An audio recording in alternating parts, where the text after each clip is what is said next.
But when you have game companies kind of hiding these woke agendas behind other game ideas, and they kind of come out and they fucking blindside you with it, it's horrible.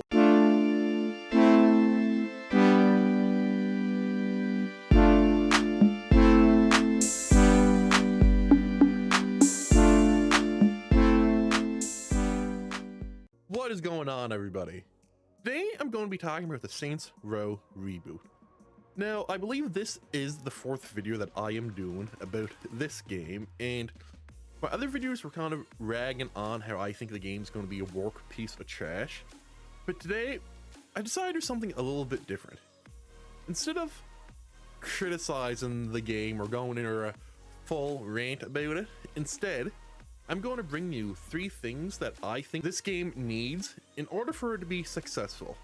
So sit back, relax, and enjoy this video. But before you do, if you could like and subscribe, I'd appreciate it. The first thing I think that the game's going to need, and it's what every game needs in my personal opinion, and that's going to be a good story. The first 2 Saints Row games was able to deliver a semi-serious story with serious moments in it. And that is one of the reasons why I loved the franchise. It actually made you feel like you were a gang leader trying to take over Stillwater. Now, the third game, it's not my favorite. It is good, and this here is where we kind of seen Deep Silver trying to do their own thing, trying to distance itself away from GTA. And it is good. The Saints Row the Third is good in its own regard, but I don't think it measures up to Saints Row 2. Saints Row 2 is my personal favorite. It always will be, and I think that it's the same for a lot of fans. I mentioned this, I believe, in the first video I created about Saints Row Reboot, and I'm going to mention it again. There's really 2 missions in Saints Row 2 that sticks out to me, and I think that the Saints Row Reboot is going to need to create memorable moments like these ones. The first mission is called Bleeding Out. If you played Saints Row 2, you'll know what mission I'm talking about, but you may not remember what happens in there. You may not recognize the name. And in this mission, it's a Ronin mission, and it has pretty much Aisha dying. The Ronin end up setting an ambush up at Aisha's house for Gat and the player. And unfortunately, Aisha does try to warn Gat and the player that, I forget the guy's name, that he is there and that he's there to kill him.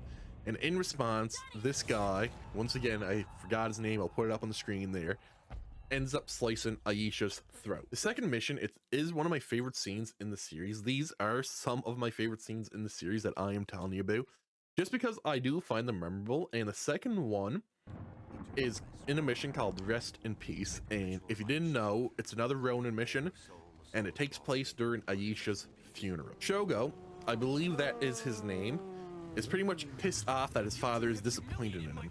So he attacks Aisha's funeral in the hopes of killing Gat and the boss. What makes this mission so memorable to me is that it is the only time in this series that Gat has actually offered mercy to anybody. In it, we pretty much see Gat telling him, you know, like, leave, like, this is your only chance. You're not doing this at my girlfriend's funeral.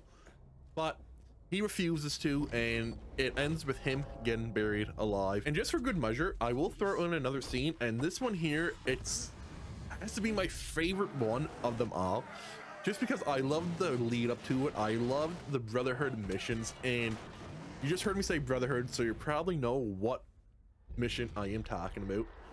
And that mission is called Bank Error in Your Favor.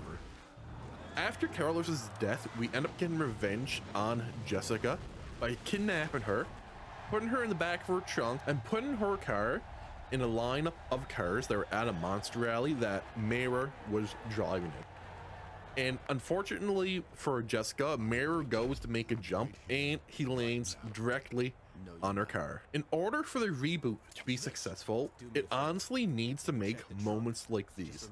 Moments that the person that played it, the player, will think about long after they beat the game, and are some of the first moments, the first things they think about when they hear the name of the game. There are a bunch of these moments too scattered throughout the series that I remember, that when I think of the games, it's the first thing I remember about them. Second up and I think this is where the reboot is going to fail the hardest at, is creating likable characters.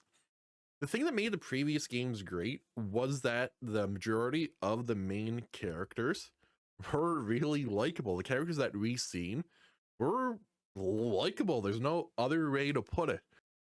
I mean, look at Gat. Gat is a fan favorite character, and he's been with us since the first game, and his personality is really basic, saying that he's pretty much just a murdering psychopath, but he's written really well, and that's what makes people like him. Then there's bitchy little Pierce, who always seems to have his ideas stolen from him. Every time that there was a scene in the second game with him and Shandy, I knew that it was going to be funny. I absolutely loved the little rivalry they had going on in the second game, and our Pierce had to go out of his way to get information about certain missions, about certain setups, while Shandy just had to call one of the 1,000 guys she screwed. And then there is Shandy.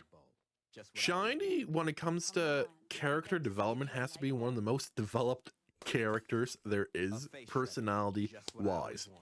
Saints Row 2, we seen her as a stoner who had a tendency of getting kidnapped by these weak foes like Veteran Child.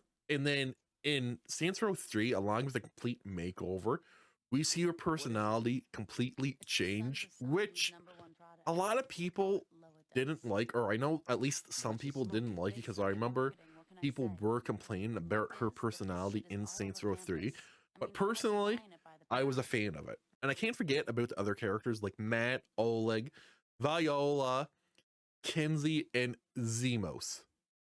I'm probably missing a few there. I really found myself liking these characters, and I think they were well written for what they were supposed to be.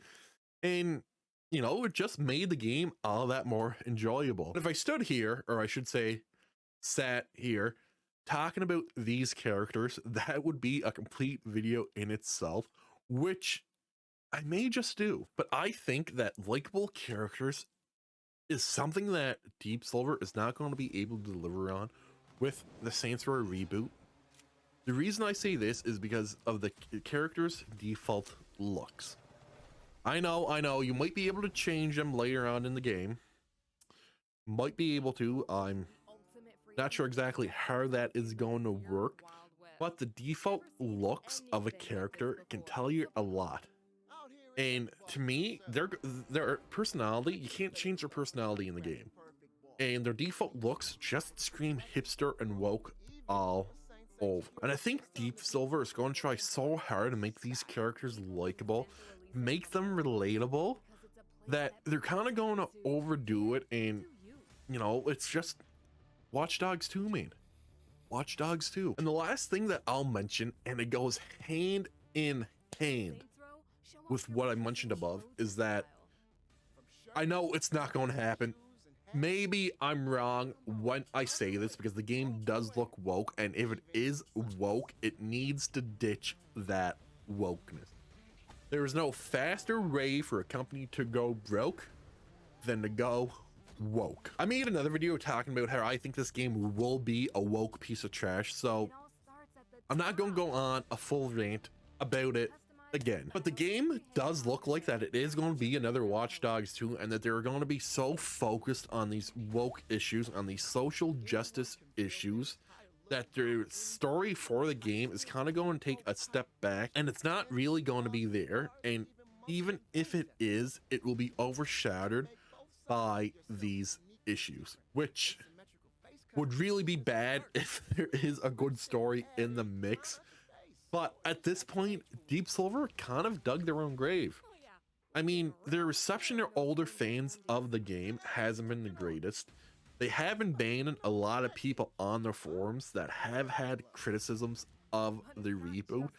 And, you know, they alienated a huge portion of their player base by doing this, considering the old fans is what's going to bring the money into this game. New fans will be good and all, and you can obviously tell that this is what the game's made for. It's not made for the old fans, it's made for the new fans. You just see that with all the criticisms the old fans have of the game, including myself, and I think that it is a very shitty thing for a company like Deep Silver to do, and you would think they'd be treating their fans better, especially since they had already gone bankrupt before. And you know, I don't want the company to go bankrupt. That's shitty. A lot of people will lose their jobs, but I can't see that happening again. And when it comes down to it, no one wants to play a game with modern day politics in it or social justice issues. Video games are used as an escape by many people to kind of get away from the situation they are in life, whether that's a good situation or not, but to live a different kind of life, at least for a little while. The only time someone does want to play a game like that is if the game presents itself as such. I'll name the new Life is Strange. I'm not sure if it's like Life is Strange Season 3. I'm not sure what exactly season it is, but that's an example of it. They come out, you know, like right away, you know that it's a transgender character. That's what the game is about. At least I think it is. And that's fine, you know, the game presents itself as such. It's not hidden in behind some other idea. And if you want to play that type of game, that's absolutely fine. But when you have game companies kind of hiding these woke agendas behind other game ideas, and they kind of come out and they fucking blindside you with it, it's horrible. It's cheap. It's not fun. It's not the game that I paid for. And if you're one of those people that reply with all games have politics in it, when someone replies with they don't like a game that has politics in it, then you are a fucking idiot. You know exactly what they mean, but you just want to be an idiot. They actually don't mean they don't like games that has politics in it, like the Metal Gear Solid series or stuff like that. They don't like games that have modern day politics in it, modern day political issues, modern day social justice issues in it.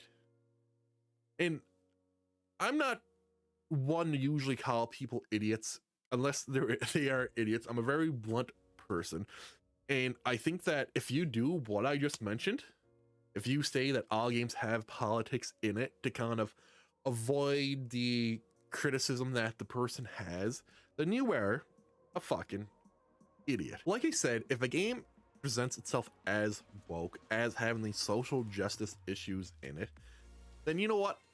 I'm all for it. I probably won't play it, but I say, you know what? Go ahead. You're not trying to be something that you're not, and people want to play it. They want to play it. That's their choice. I honestly really don't mind having some sort of wokeness in video games, as long as it's not blatantly sticking out as wokeness. But hey, that's just my opinion.